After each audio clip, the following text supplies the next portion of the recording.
In the age of smartphones, the Nintendo 3DS can look like a Discman or a point-and-shoot camera. It's one of those devices that is supposed to be obsolete in the face of toy machines. Fortunately for gamers, Nintendo hasn't given up, and the company continues to publish games for its handheld workhorse. With that in mind, here are some games to keep an eye on this holiday season. Monster Hunter Stories. Those expecting another romp where players slice and dice creatures will be surprised by this spin-off from the legendary franchise. This project is geared toward the younger set. It takes place in the same universe where players hunt creatures such as a Tigrex or Popo, but it's done in the style of a Japanese role-playing game.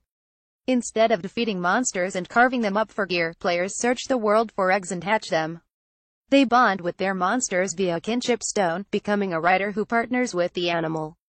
Together they battle other monsters, level up and progress through a story where players go beyond Hokum Village and search the world for a way to fight a mysterious blight. Capcom has done a smart job of adapting Monster Hunter concepts to this approach.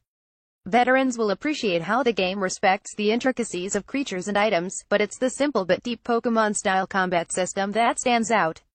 Mario Luigi Superstar Saga Bowser's Minions. This remake of the original Mario Luigi RPG series will surprise veterans and newcomers alike. It's a game where Mario and Luigi still stomp on enemies, but the format differs from what fans expect. It's centered on a turn-based system where players make Mario and Luigi jump with the A and B buttons, respectively. The gameplay rewards those who can time their button presses with the exact combat moments. It's different but satisfying, as the Mario brothers travel to the Bean Bean Kingdom in order to get Princess Peach's voice back from the evil Cackletta and her sidekick Fawful. For newcomers, it will take some adjustment, but in the end, they can appreciate the Metroidvania-like structure along with an offbeat adventure that puts Mario and Luigi in unfamiliar territory. For veterans, the Bowser's Minions part of the game will be a delight. It's basically a B-side to the original adventure. It puts players in the role of a simple Goomba, the mushroom fodder that Mario usually jumps on.